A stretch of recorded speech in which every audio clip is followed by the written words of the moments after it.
All right. It's such a bad intro. Okay, here we go. It's so bad.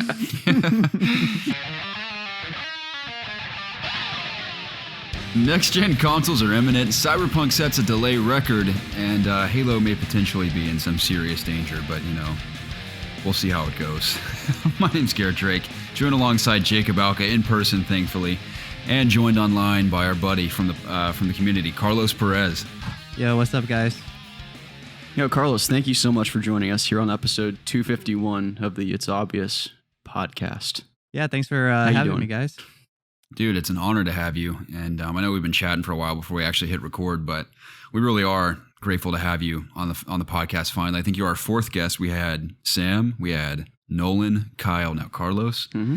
So as we said, I think earlier this year when we rebooted the podcast, we've wanted to have guests on as frequently as possible. Yeah, and, especially when all of us can't be here. Yeah, definitely. And it was great tonight for Preston's got some family stuff going on. So we miss him, but Carlos is here to fill the gap. And we're stoked. So, gentlemen, just talk to me about your weeks. Jacob, I've talked to you all day. Yeah. But I want to hear a little bit about Carlos. Yeah, I do really want to hear all about Carlos. So, Carlos, tell us about your week, how you're doing, and then we'd love to just hear about you. Tell the community. Obviously, don't go on your life story. Yeah. But tell us what you do, what you love to do, and I definitely want to hear about your podcast. We just want to hear from you. So, whatever you feel like sharing. All right. So pretty much, I think the most interesting thing that happened to me this week was that I was in a skateboarding contest and I got second place. But I saw that, yeah. Yeah, pretty crazy story that, no joke, I have not skated in 4 weeks because I had surgery on my kidney. And then, so they told me to take it easy because I had kidney stones. So yeah, that's rough, man. Yeah, it wasn't I've been fortunate not to have them. Yeah, it was it wasn't surgery. Dude. They just shake it with sound waves, but go on, Garrett. Well, that's gnarly. Yeah, it's pretty crazy. You said kidney stones plural? Yeah. Multiple? Well, I don't know. That's what they called it. But they said I only had one tiny little rock, but they shook it and made it into sand, and I had to pass it through pee. So that was pretty crazy. Yeah, that's how they come out, yeah. Yeah. That's pretty metal, man. That's part of the reason why they're so painful. You had to shake your kidney rocks into dust, bro. Honestly, it wasn't that painful. I didn't feel pain at all passing them. I feel fine right now. But I mean, maybe it's just different for everyone else, but so yeah. But dude, that's pretty rad. Yeah, I was gonna say. Yeah, I didn't realize they could shake with sound waves. Yeah, kidney stones into dust. That's one of the ways they do it. If the stone is so small, they could shake it into sand. But if that doesn't work, they have to stick a tube up your thing, and they have to crush it like that. Wait, up your what? Up your up your hoo-ha? Yeah, up your urethra. He said, "Dude, that's horrific." Yeah. Have you ever had that done, or has that just been threatened to you? No, that was just another way if they weren't able to break it down through the sound. They told me that was another option.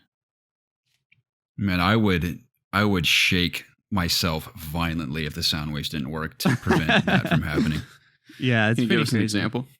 I mean, if we had a camera, sure, but yeah, that's. I'm glad you lived to tell the tale, man. I can't imagine dealing with that. I know, some of my family have had kidney stones. Lord willing, I won't experience one myself in my lifetime, but it's definitely happened in my family before.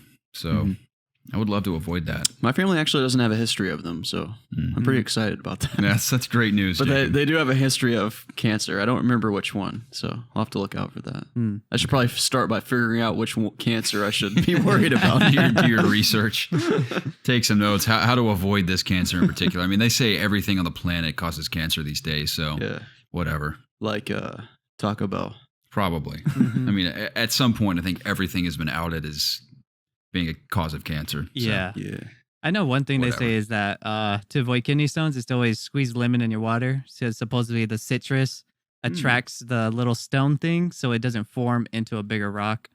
That's what they told me after. So that was pretty neat. Man, I'm going to just drink straight lemon juice for the rest of my life if that's the case. Begin my day with a glass of lemon juice on the rocks. Yeah. Lemon juice on the rocks. Yeah. Sounds good, man. Yeah. So I had that contest. That was pretty interesting because I didn't skate for 4 weeks, and pretty much it's leg muscle memory. And literally, the week before, I set up a brand new board, skated it 3 times, and on the 4th day in the contest, I snap it. like in the finals. So I was kind of like handicapped that I haven't skated in 4 weeks. And then I was even more handicapped that I had to use someone else's board in the finals. So Dude, bummer. Yeah, so I bet that's why you got second place. Your tool was working against you. That didn't sound honestly. That's probably not the best use of words. Yeah, honestly, like I came in. You had a faulty tool. Yeah, freaking So tell me this, like, so I know nothing about skateboarding competitions. So like, how does it sort of like play out, and what kind of tricks were you performing to get into the that's finals? what I wanted to ask is what kind of skate contest was it? Okay, it was a game of skate contest pretty much, but first place got $1,000 and then second place wasn't going to get anything. But in the end, well, if you don't win, you lose. Yeah, pretty Makes much. sense. But in the end, they decided like, all right, first place will get $700 and second place will get $300. So I walked out with $300. Not bad. Okay. But Did you celebrate with Taco Bell after? no, because by the time everything was over, Taco Bell was closed. So Dude, it kidding ended me? pretty late. But Man, think the pandemic for that. Taco Bell would typically be open. Unbelievable.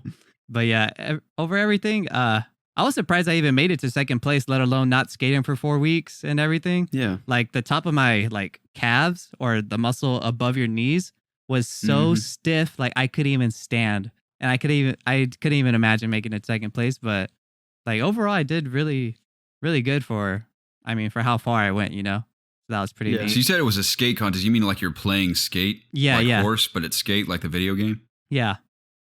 Okay, that's interesting. Horse isn't a video game, Garrett. I mean, like in the video game Skate, you can also play skate. Oh, okay. Yeah. As if you were playing horse. Gotcha. Dude, that's awesome. Second, how many contestants were there? There was a lot. Excuse me, how many skaters were there, dude?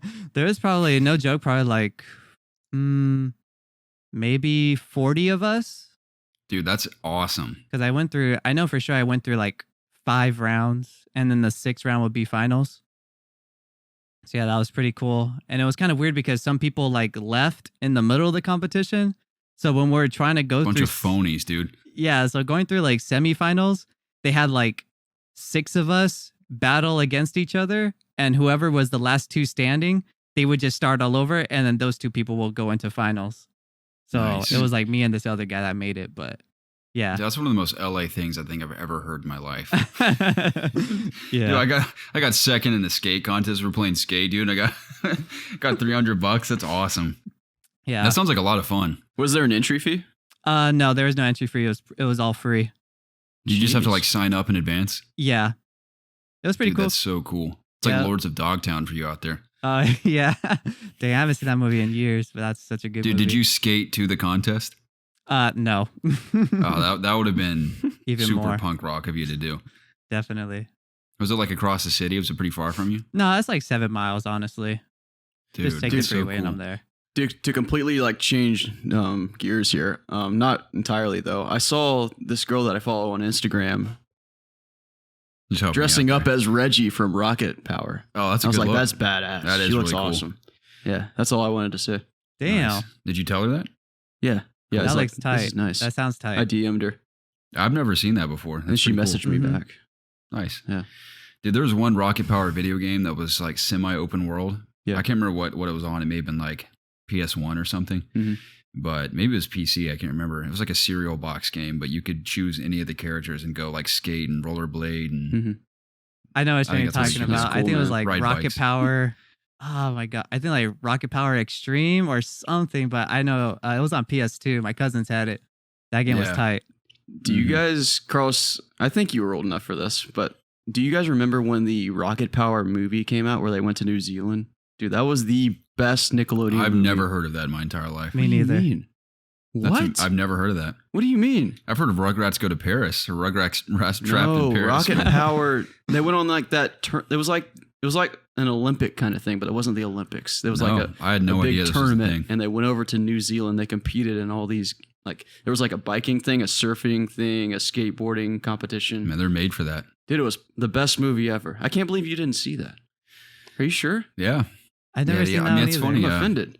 You guys should look at it. I often have Rocket Find it. Power in the mind, just one, because it's awesome. I but was obsessed. Zach always thinks Gibraltar reminds him of Uncle Tito from Rocket Power.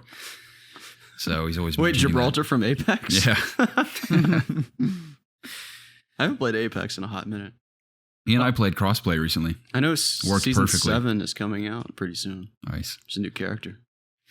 Well, Carlos, that's awesome, dude. Because I've seen some of your Instagram videos, and it blows my mind how easily you can. Excuse me, this isn't correct terminology. Like varial kickflip. Is that a trick you can do? Yeah. Sweet. Can you heel flip? Yeah. Can you do a varial heel flip? Yeah. Can you do a? I'm thinking just Tony Hawk moves. I know. You can obviously do a shove it. Yeah. Can you 360 shove it? Yeah. Man, if you can varial kickflip, you can do anything. Dude, can you ollie? No, heck no. No, dude, I haven't nailed the ollie yet. Can you do the manual? The manual only with one Yeah, foot. how long can you manual? No. 1 foot. Dang, I don't know. It depends on the ground, honestly. Dude, can you dark slide? I used to, but I don't try it anymore. Okay. Dude, that's awesome if people can dark slide. What's a dark slide? It's when you grind like the grip tape side of the board. Oh, Yeah. Why would you do that? 'Cause it's sick, dude. You're tearing up your board. It's badass though, dude. It's Rodney Mullen. Yeah, exactly. Can you wall ride? Wall ride? No. That's one thing I can't Okay. do. Can you grind? Let's talk about grinds. Can you 50-50? Yeah. Can you 5-0? Yes. Can you nose grind? Yes. Can you tail slide? Yes. Dude, that's so awesome. Dude, he's good. Dude, he's like a Tony Hawk's character. He should be in the game. Carlos, if you were in Tony Hawk, which if you keep skating, I imagine you will be one day, I will choose to play as you every time. That's very kind of you. I was trying to think of a smarter word instead of kind, but that was the only thing to say fluently. You'd be like, dude, that's very far out of you, dude. That's very Varial McTwist of you to say. Yeah, bro. Can you do any vert tricks? Can you like get air? No, I could do a couple of grabs, but nothing crazy. I wish I could skate vert. But Do you ever just like ride bowls for fun, just kind of like skate around them? yeah, I could skate in them and stuff, but nothing like doing grinds and then going back into the bowl or hop air and get back in. Yeah. I can't do none of that. But I could do a couple of vert, but nothing like Tony Hawk Pro Skater moves, you know? Yeah. I never had the courage to try getting air on a skateboard. I just, I mean, I could like skate a bowl pretty well back in the day. I was never like remotely as talented as you are on a skateboard, but I could do a very basic ollie. The extent of what I could do is ollie, shove it, kick flip, 50-50 grind, and ride bowls very basically. That was all I could do. Heck yeah. So I was fully convinced at one point in my life, it's like, I'm totally going to be a sponsored skater, dude. And I wanted my DC. I loved DC shoes back in the day. Uh-huh. And I wanted a DC sponsor, but I was never quite bold enough to actually pursue it. I gave up on it pretty quickly because I was very influenced. It was in middle school and I was most passionate about skateboarding. And my family and I moved back and forth from Florida and Georgia. And being a middle schooler, I was heavily influenced by my peers, and no one liked skateboarding where I lived in 8th grade. So I just gave it up completely. Ah, shit. Yeah, when I was growing up, I didn't even want to skateboard. No joke, how it all started. My friend bullied me into it where my grandpa bought a skateboard from Goodwill and he had it in the garage because my grandpa used to live with us. And my friend that lived around the block, like literally like 4 houses down, he bought a skateboard and I just wanted to ride my bike and he would punch me if I didn't skateboard with him. So like pretty much like, you know how there's a difference between regular and goofy? Yeah. Well, I started off riding goofy, but he thought that wasn't the right way to do it. So he would punch me to skate regular. So now I'm based off a regular skater. Does that make sense? Are you ambidextrous? Can you ride both ways? Yeah, so I could skate regular and switch pretty Oh, like dude, that's a fluently. huge advantage. Yeah. Can you do all the tricks that you can do regular and goofy? Yeah, I pretty much can. Oh, yeah. man. Dude, That's good. no wonder you can win second place in a contest. Do you use that against like the people skating against you? Do they have to do it goofy, or like if you did like a goofy kickflip, they could do a regular kickflip? Yeah, they have to do it exactly the same way as I would do it. Oh my gosh, Are you dude, what an kidding me? advantage. How did the guy beat you? I guess because you're on someone else's board. That's the only reason. Well, yeah, for sure. He had his own good tricks too. Like he would do something regular that I just couldn't completely do, like an inward heel. But so like pretty much I snapped my board on a nollie inward heel. So it was just kind of like a battle between back and forth. Like he had tricks that I had tricks that he didn't have, but I had a bunch of disadvantages on me, you know.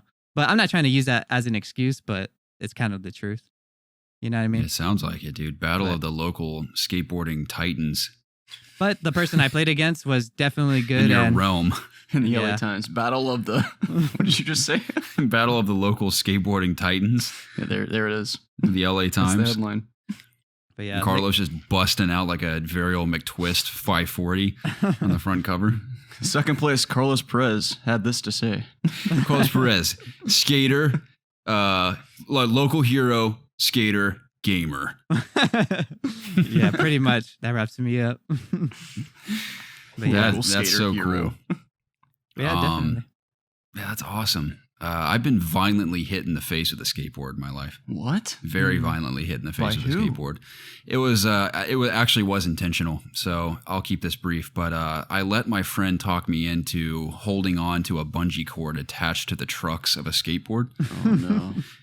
And he's like, dude, just hold on to the end of this bungee cord. I was like, why? He's like, I just want to see how far I can stretch this back. And I was like, I feel like he just wanted to hurt someone. And like the more I look back on it, I'm like, I think that kid might have like a violent personality or something. But Is it Preston? no. It's some random kid in my neighborhood when I was growing up. And he pulled it back a good 10, 15 feet. And I was holding on to the end and he let go of it. Had to have been intentional. And it flew at like however fast a bungee cord snaps a heavy skateboard right into my face. I didn't like take a piece of it, dude. I took the trucks and wheels to my face Damn. at full speed. Get a nice indention? And it hit me so hard that, of course, I'm like mortified by this. I was probably like 7 or 8 years old. Yeah. And I remember going inside. I probably looked effed up, dude. And his mom was like, what happened? I was like, I need to go home. She was like, what happened to you? He was like, I just need to go home. Like, I didn't want to rat him out for some reason. Yeah. She's like, okay. So she called my mom. My mom came and got me. I don't know what happened. I honestly don't remember what happened after that. But Yes. I was gonna say, What were you you know, gonna it's funny. Quick, like short story. Speaking of when we were talking about Lords of Dogtown, I remember the first time me and my group of friends we had a sleepover and we watched Lords of Dogtown. Literally, the next morning we were skating up to our friend's house because he lived literally like 7 houses up the street from us, and his mom was driving in the car leaving to the market or something, and he asked his mom like, "Oh, mom, can we sketch your car? Like, can we hold on to the car and we like ride our boards on it?" And she's like, "Oh, okay." And like I just followed along. We're all homies and stuff. And I got wheel bite and I fell and she's still driving like the car and she's going like 15 miles per hour. And I get hurt so bad. Like I roll my ankle and everything. And for some weird reason, this guy throws me under the bus at school saying that I told his mom it was my idea to start sketching on the car when we all got Oh hurt. my gosh. But yeah, I thought that was funny about talking about getting hurt with a skateboard. man, that's so. I've never sketched a car before. I've always wanted to, but that sounds awesome. I've sketched a car in Tony Hawk. What does that mean? It means like you hang on to the back of it. Yeah. That's crazy. Yeah, I like to think I would have wound up at like Yale or Harvard if I didn't hit my head so many times as a kid. Like I got hit in the face with a skateboard. I got knocked around in karate a lot. My mom dropped me as a baby. She didn't drop me like really hard, but I was definitely dropped. And I also busted my face open at Chuck E. Cheese as a kid. So I'm Damn. thinking, I wonder what my IQ would be if I had not hit my head on a bunch of stuff growing up. But doesn't matter. Such is life, man. But Carlos, I know we've only talked about skateboarding so far, but what else you got for us? Of course, I want to hear about your podcast, but anything else about who you are and like what you do before we move on? Not much. I just nothing else interesting. Just been helping around my dad with the house and stuff, rebuilding the kitchen or remodeling the kitchen. Cool. Nice. But anything else interesting? No, nothing really. But yeah, I do have my own podcast, the local podcast, pretty much inspired by you guys and some other video game podcasts. That's Easy very kind. Allies. Yeah, definitely. Easy Allies is awesome. Yeah, heck yeah, one of my favorites. Definitely inspired by you guys, just because not that like, just seems like 3 group of friends just talking about video games, and I do the same thing with my other homies. I'm like, I feel like we could just record it and just upload it, see what happens, and that's pretty much what we've just been doing. Just feels natural. Yeah, It's not something you have to like fully prepare, and it just comes naturally, and it's entertaining all in itself. yeah, definitely. But pretty much, yeah, I do my own podcast. Like I said, inspiration of you guys.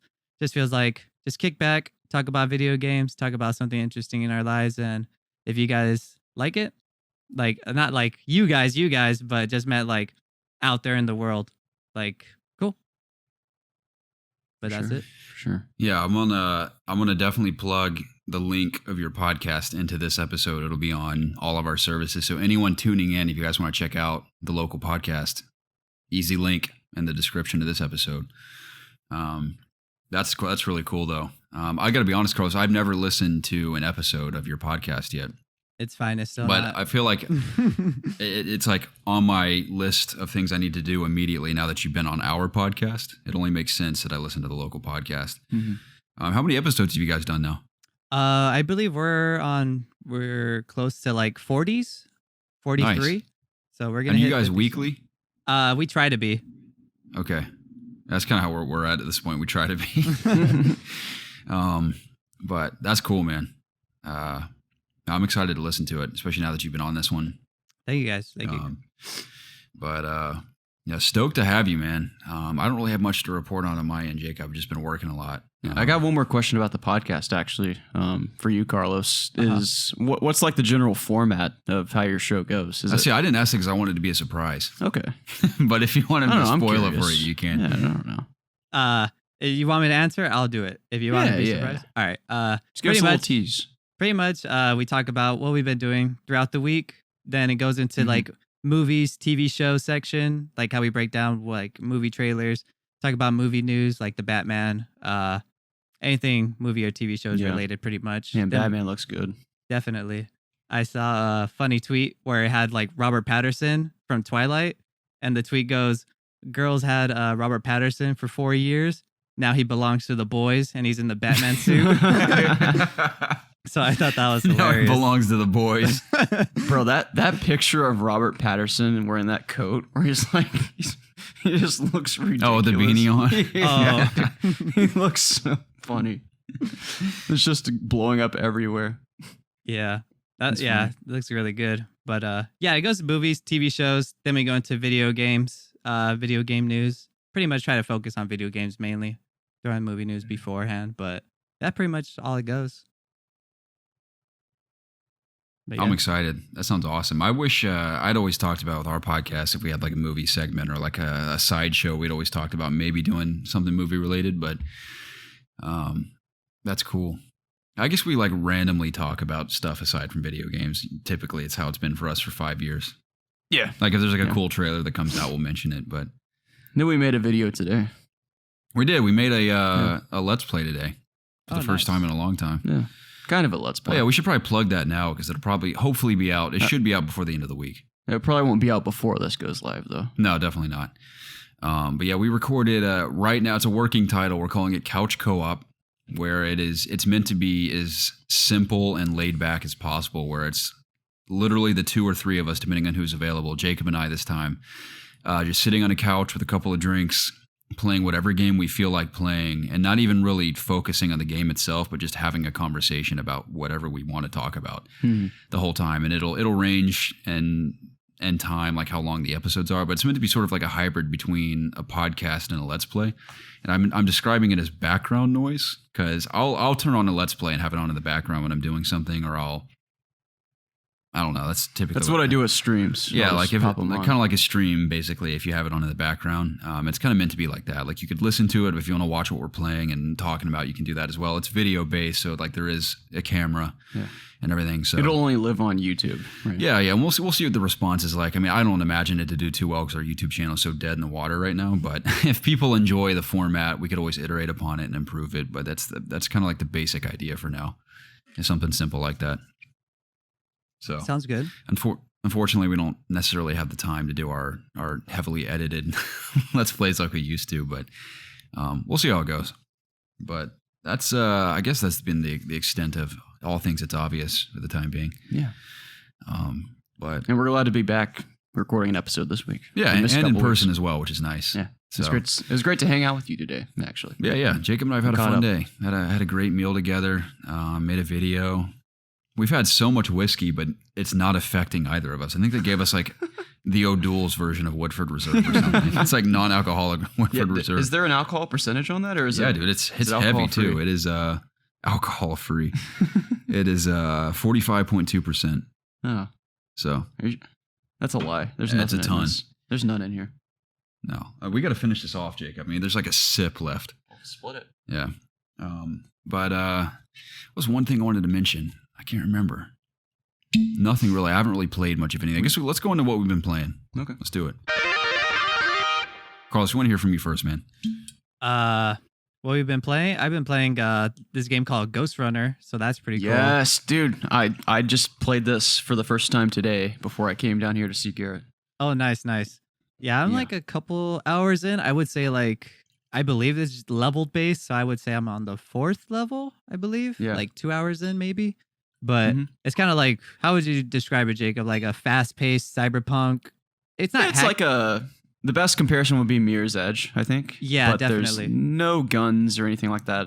It's basically just imagine Genji from Overwatch, but it's a little more, even more cybernetic than that. It's more like neon lights. You're in a city. It's a bunch of electronic music blaring the whole time. It's actually really fun and, I guess for lack of a better term, not that this is a bad word, but it's just really badass. And it's like you're in a Blade Runner movie for the most part, except you're a ninja. And one game I would compare it's it really. to, what was that? I was gonna say one game I would compare it to is kind of like Super Hot. Like if you get hit once, you just instantly start all over. You know? Exactly. Yeah, and, that's cool. I think you can take a couple hits actually. Well, I think you can take one shot.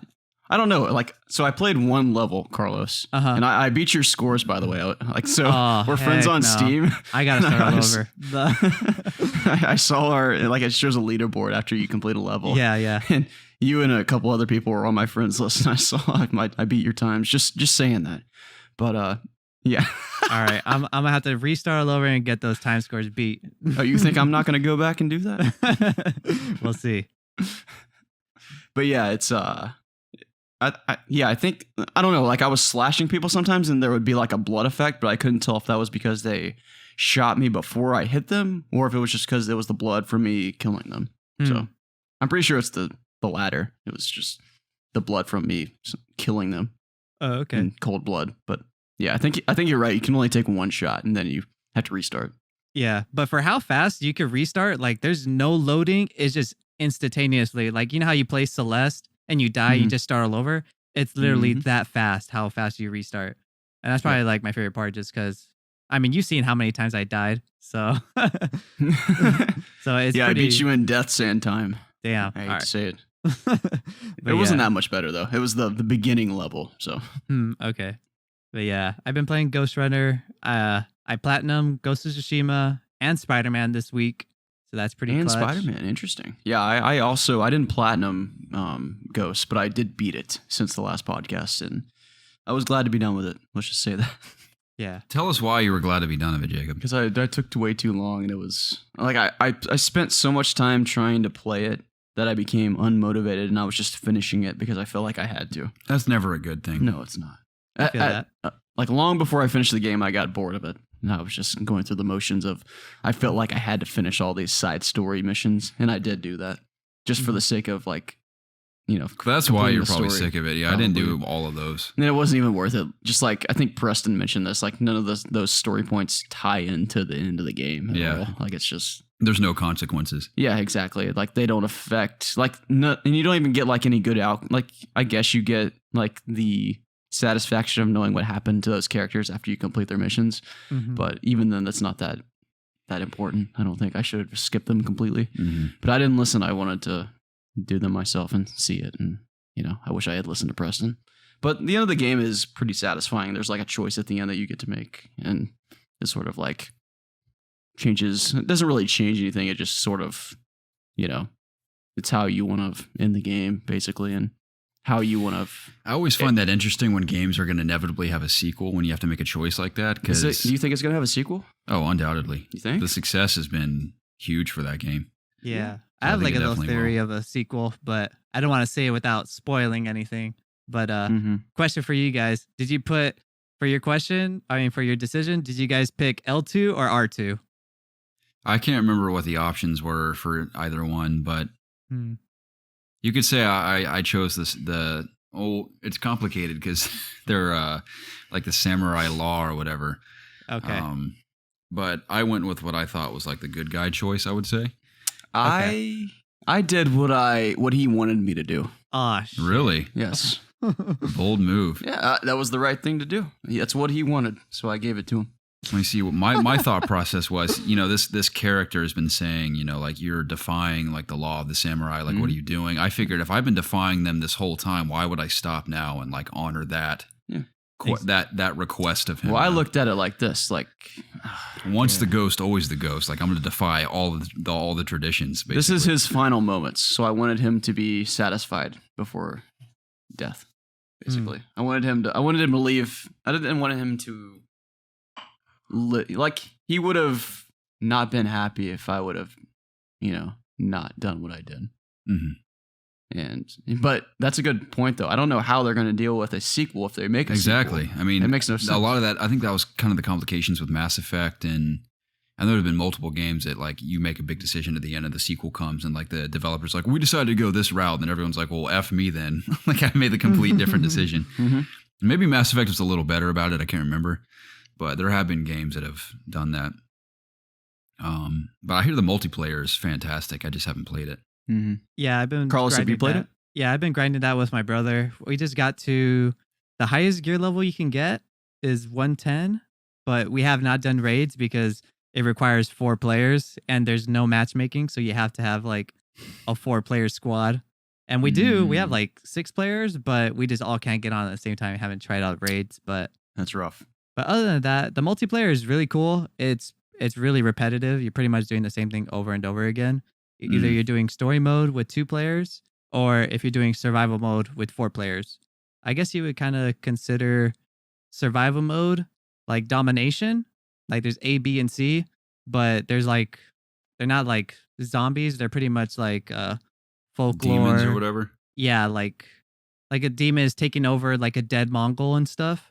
But they're not zombies. I don't know how to say it, but is it always PvE? No. Like, or you're like, because it's like the two of you, like you and your brother, for example, fighting like NPCs, or you fighting other real players? Yeah, you're only fighting NPCs. Okay. So, but overall, it's still really fun. I'm really enjoying it. I feel like that game would be pretty cool if they had duels, like the main campaign, but it's real players. Could be kind of cool, like a 1v1 match. Yeah, like a samurai. Yeah, that would be. I know there's a lot of tweets circulating around that type of idea, so hopefully they might add it for an update, or who knows, maybe for the sequel if we get a sequel. Yeah, that'd be pretty neat. I could see that being a really fun multiplayer match if it's, I don't know if they do like multiple players or like 1-on-1, but it's basically 2 opposite real player samurai like going against each other's armies. Like you fight a bunch of NPCs along the way, and then at the end you like duel each other, like a 1-on-1 traditional duel, like the cinematic style thing they do in the game. Oh, that could be kind of cool. Yeah, but I don't know. But you mentioned you platinumed Ghost and Spider-Man. Is that what you said? Yeah, I went back to Spider-Man and platinumed it just because I know that the remaster is going to come out for PS5. So I was like, you know what? I kind of want 2 platinums under Spider-Man. So I was like, let me go back and finish this one, I think I only needed like 3 more trophies. So Jacob and I played Spider-Man today. Yeah, oh, nice. Yeah, we're pretty stoked for Miles Morales. Yeah, same here. I still haven't done the DLC, so I for sure am going to get back to that and finish that up before Miles comes out. Yeah, it's pretty cool that they're giving us the whole remastered Spider-Man 1 with Miles Morales is awesome. So I'm excited to see that. Yeah, for sure. Got to get used to new Peter Parker. Oh, I know. Man, he looks good, but it's just the fact that they changed it so abrupt. It is jarring. Yeah, it is so weird. I can't stand it. It's like, I like it, but I can't stand it just because it's not original. You know what I mean? It's not what they gave us the first time. Like, I don't know if they'll show his face in Miles Morales or not. Maybe they will. But if not, I'll have to play at least a chunk of the remastered Spider-Man to get used to it and like recognize that as Peter Parker now. Yeah.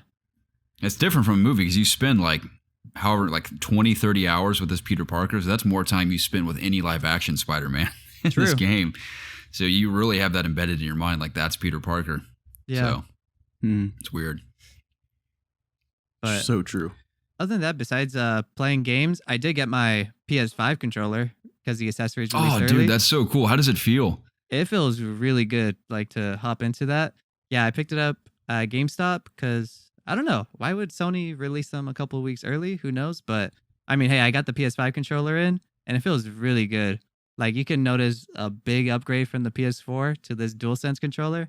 It feels nice, hefty. Like it kind of like, yeah, I guess you could compare it to an Xbox controller for on the handles, but overall it feels really great. Really good upgrade. Man, I'm so excited to feel it. That's how I felt with holding the DualShock 4 for the first time because it was such a substantial upgrade to the DualShock 3. Because I hated the DualShock 3. That controller is awful. And I remember feeling the 4 for the first time. And it's a cool experience to hold a brand new redesigned controller. Yeah. And I'm excited for that. That's probably what in terms of like the hardware itself. Of course, like all the technology packed into it is exciting, but like physically holding a new controller is exciting too. Yeah. So one question I asked Jacob earlier, Carlos, between the two major day one exclusives we're getting with Demon's Souls and Miles Morales, which one are you most excited to play first? To exclude those two? No, just kidding. I was gonna say Asteroid's Playroom, but that too. I hear it takes full advantage of the DualSense. Yeah. I'm for sure excited for Demon's Souls. I never actually gone through and beat a full-on Dark Souls-esque game like Sekiro, Dark Souls, or what's that other one? Bloodborne. Yeah, I have never gone through. I started it, but I never been able to finish it. But Demon's Souls looks so damn good, and for sure, I know I'm gonna be struggling with it. So it's nice to have Demon's Souls and Miles Morales come at the same time. Because if I get frustrated with Demon's Souls, I could just go straight hopping over to Spider-Man. Yeah. It is good. So I'm I sort of looked at it in a Souls. sense where, sorry to interrupt you. Good. I was going to play like something easy or like something, something you don't necessarily have to think a lot about, like Miles Morales. And then I was going to sort of jump into Demon's Souls after that and sort of, beat my head against the screen until I. That's the thing about Demon's Souls, dude, is that, I mean, I know it's a remaster. It's going to be awesome, but Sekiro is like such a drastic departure from Demon's Souls and Dark Souls. I heard Demon's Souls is one of the hardest, but if you think back on it, I think it's mostly dodging and blocking, whereas Sekiro, you got to like time your parries and you have to attack at the right time. And it's like so much more in depth combat wise versus Demon's Souls, I think is, unless I'm totally mistaken, it's just hack and slash, dodge and block. Yeah. Like, that's pretty much it. I mean, that's how Dark Souls is for the most part. And I feel like Dark Souls 3 was significantly easier than both Bloodborne and Sekiro. Granted, I mean, I played Bloodborne. I beat Bloodborne. I didn't kill all the bosses, but I beat it. And I beat Dark Souls 3. I've heard the Bloodborne. I haven't played the Bloodborne DLC, but I've heard it's very hard. Yeah. So I tried. I mean, granted, I played it for maybe 15, 20 minutes. I couldn't remember the controls. I couldn't remember how to play it. I couldn't remember the combos or anything. And I give up. I got through like maybe 20 minutes of the game, but that game still just kicks my ass, dude. Like that combat is just not click for me at all. Mm-hmm. I wanted to beat it before Demon's Souls. I'm not going to have the time for sure. But between those two, I think I'm going to start with Spider-Man just because it's cozy, it's familiar, and I want to. Like I said, I don't want to get pissed like 10 minutes into playing my PlayStation 5. So I'm gonna start with Miles Morales, have a good, fun, exciting experience with that, and then jump into Dark Souls. Yeah. I think not Dark Souls. I think Preston's starting with Demon's Souls because he and I both are excited about it. But Preston pre-ordered both our PS5, so I'm going to his house the night they arrive. I'm just going to hang with him for a couple of hours while he plays. Yeah. And I'm excited to see how it goes. That's so you guys. I know. Watching Preston play. That was our relationship growing up, dude. He and I rarely played games together. I was watching live action Let's Plays before they were even a thing with Preston. I watched him play through full games through our entire youth. Yeah, dude. So that's home to me, is watching Preston play games.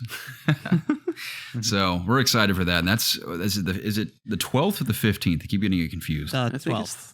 Okay, because I think the original Cyberpunk release was the 15th of November. I shouldn't say original. The most recent before the delay was the 15th. I don't know I think it was the Thursday or Friday after. It was a week after that launch of the PS5. So we'll get to that in a bit. I'm pretty sure the Xbox is coming out the Tuesday before the PS5. Yeah, I got to be honest. Or the 10th. Okay, so it's a couple days. Mm-hmm. Just because Godfall is a next gen, it's not an exclusive, is it? Is Godfall an to- exclusive? To Yes. PS5, and it's Yeah, exclusive it is. to Epic. Epic. So it's PC and PS5 then, right? Yeah. Okay. That game I might try just because it's, like anything next gen I'm willing to try. I mean, that's why we fell in love with Thief, because it's one of the best games ever made, of course. But it was one of the few games available on PS4 when it launched. We played. Well, it wasn't Killzone, available we when it played launched, Resogun. Garrett. It was that February after. Yeah. It was- I don't want to go on this topic too much because next week we're going to do our games of the generation and just reflect on this current generation before we step into the next. Yeah, a little tease. Which we've never done because we started this podcast shortly after PlayStation 4 launched. I think it was like 6 months after. Yeah. Or not even that It was much. within like 4 the months. first year of the launch of the Because console. it was 2013 was PS4 that November. And then the following February is when we started It's Obvious. Yeah. Yeah. Yeah. So Nice. we have never done like a games of the generation conversation. We've done game of the year for 5 years, but this will be our first, or coming up on 5 years. This will be our first games of the generations. We're excited about that. So we'll save all the old PS4 and the PS5 talk.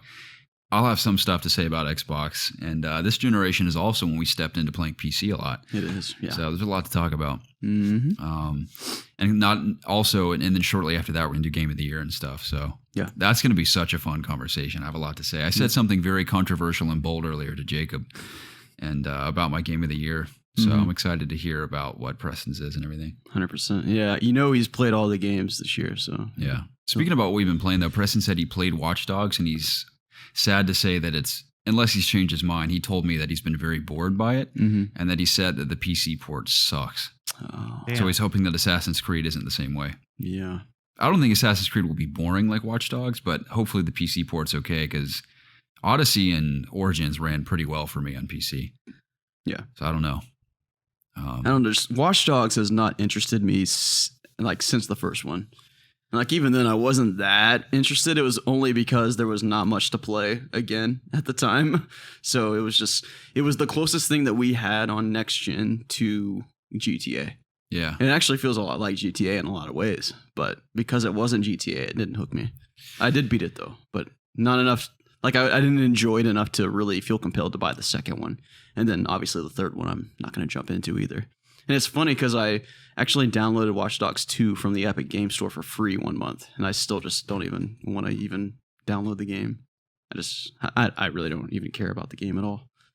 So It's kind of a bummer that, I have to celebrate Ubisoft for taking a chance on Watch Dogs with a brand new idea. I think the idea on paper is brilliant, but from what I hear, that's what's confusing is that certain outlets have reviewed it pretty well, but then Preston, who I trust more than any reviewer, just because he and I have so many similar tastes, he's not overly impressed by it. Yeah. But like outlets like IGN are not, I wouldn't say they're praising it, but they're giving it pretty high reviews. It's conflicting for me because on paper, I think that idea is brilliant, but from what I hear from Preston, at least, it doesn't seem to be executing on that idea very well. yeah. So I don't know. But I am pretty excited to try Assassin's Creed. I think the most recent in-depth gameplay trailer we got where they go into the systems and what you're doing and like all the side activities you can do in the world they've built, I think it looks pretty cool. So, and I know everyone's joking about how Ubisoft is rejoicing that Cyberpunk was delayed into December, so people can actually consider if they were thinking about waiting for Assassin's Creed and Watch Dogs after Cyberpunk, they may as well pick it up now and fill that gap. Yeah. So, I'm going to wait for the reviews on Assassin's Creed. If the PC port is reviewed poorly, I'm just going to pick it up on PS5 because, at the end of the day, I've never had a bad console experience with any Assassin's Creed game. Yeah. I think the only reason I played on PC now is just because of the frame rate. And if it runs smoothly in 30 FPS, I think it'll probably have a performance mode anyway. Yeah. If it looks beautiful and runs it well, locked at 30 FPS, I'm fine with that. Sure. So I agree with that. sorry, I'm going on a tangent again. Yeah, I've actually been contemplating on buying pretty much every game besides Cyberpunk, maybe because it's FPS. So well, not really. It's an RPG with a first-person perspective. But you can't forget you have that. to aim. So yeah, it has FPS mechanics, but it's first and foremost an RPG. True. I think of you're it right. more like Fallout in a way. But I've been contemplating buying everything on PS5 for the time being until I make upgrades to my PC because my PS5 is going to be more powerful than my PC when I get it. So why would I not play games that come out on both on my PS5 as opposed to my PC for the time being? just because I will have 4K and 60 FPS at the bare minimum for pretty much everything that's coming out. Dude, can you believe how close we are to the next console generation? That's so 2 exciting. weeks. I know we're like married to our PCs now, but there's something still so hype about new consoles. It is, yeah. I think it's just because I grew up being hyped about new consoles, so that's always going to be a part of me. So it's very exciting how close we are. Yeah, it 10 is. days. Or That's 10 and a half. insane, dude. Yeah. That's amazing. In 2 days till the So election. it's a week from this coming Friday. Yep. That is so awesome, dude. Or So Thursday. Did you guys do in-store pickup or are you guys getting it delivered? Delivered to my Yeah, home. delivered, which is always Okay. precarious, man. You never know how that's going to go. Yeah, because I just when I went to go to GameStop to pick up my controller, I asked them like how are they gonna do pre-orders, and they said that, or I know Best Buy has sent out emails if you did in-store pickup that they're gonna do it Thursday morning, launch day, but they're gonna open up 4 hours earlier than usual, so you can pick it up at 6 in the morning. Oh, that's sick, dude. Yeah, and GameStop, the one that I pre-ordered, he said that he's not sure that they just might have it just the next morning at 10 a.m. They're not going to do midnight launch due to COVID. Yeah. But yeah, Bogus. so I Dude, don't know. mask up and let's rumble at midnight, dude. So yeah, we'll see. Oh, man. That's so exciting. Man, I miss terribly midnight launches for stuff. Mm-hmm. I'm going to save the story for next week. I was going to tell a story about my PS4 again, just to like reflect on that again, because it was such a funny experience, but that's going to be a fun I conversation. remember picking up my Xbox One after work so I was still working at Pizza at that time. We were living at the Are apartment. you driving all the way to that Pizza Hut from Duluth? Yeah. You're out of your mind. It was 40 minutes away. from Dude, where we you and lived. Zach both were like driving across the planet. While He made living more in that money than I apartment. did, though. That's what was funny. That's insane. Yeah, but I didn't want to That's find still a new one job. of the best years of my life, and the four of us lived Oh, yeah, together. it was fun. I didn't even mind the job or the drive that much because I really like driving and listening to music. So I would just do that all the time for a year. But yeah, I guess I could talk about what I have been playing. So I went over to a friend's house last night, actually, my good buddy Evan, and he had just bought a Oculus. Friend of the show, by the way. Yeah, friend of the show. He had just bought an Oculus Quest 2. And what's cool about this, I'm pretty sure, is that this was the first Oculus that you don't even have to plug into anything, as far as I'm aware. He's just it has like a little adapter that you plug into your TV, and that'll like sense that the headset is being used. You just put on the headset, and then you have the controllers, and it just works. And it's it's not the most powerful VR headset that you can get, obviously, but it is definitely not a. It's definitely performs good enough to run games like Super Hot, for example, or Beat Saber, or even like that Vader Immortal game, which I think is a Oculus exclusive.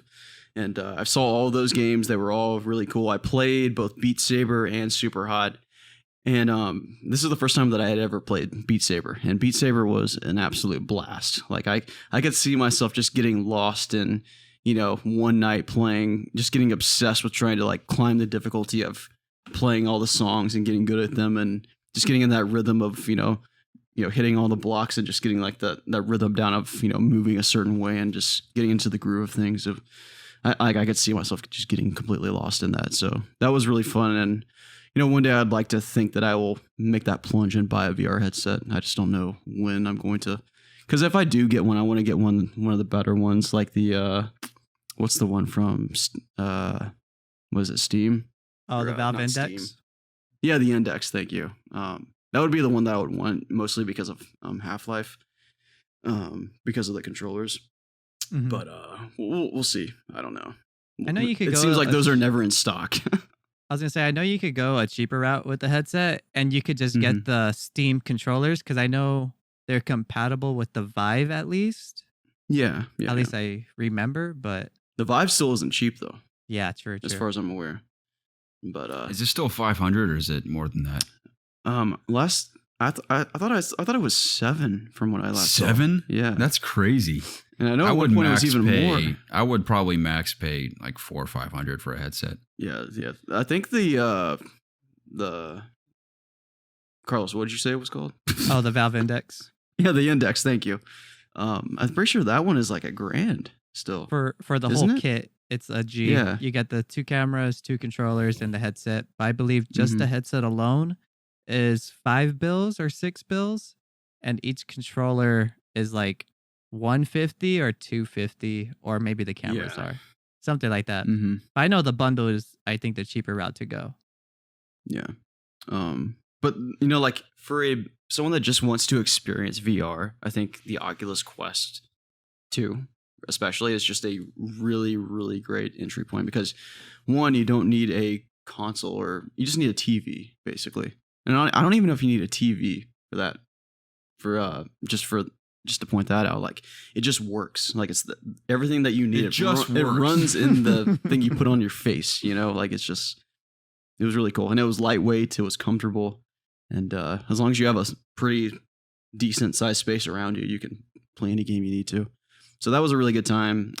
Also played Ghost Runner, like Carlos was talking about earlier. Really fun game. Best part about the game, I think, is the music and just the flow of how the game plays. Really, like I only played one level basically, so you know it was very brief.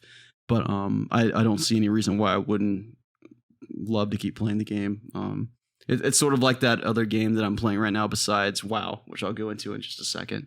But yeah, Ghost Runner, it just has these like, it reminds me a lot of like I mentioned, Blade Runner, or like Dr. Disrespect on Twitch, just like that vibe of being like a cybernetic ninja with complete like electronic music, being lost in a world of complete dystopia, and you just have to fight for your life to survive all the threats that are surrounding you. It was just really cool. And then all the like the, you know, the neon lights, everything that involves Blade Runner is basically in this game, and it's just really cool. And I haven't really played a game quite like how this game plays and, you know, feels basically. So that was a good time. And then, like I briefly mentioned just a second ago, WoW. Been playing more WoW, farming mounts, farming transmogs. I think I might have gotten one mount within the last 2 weeks, and I don't even remember what it was. So, you know, just still grinding away, waiting for the PS5 and also Cyberpunk to come out.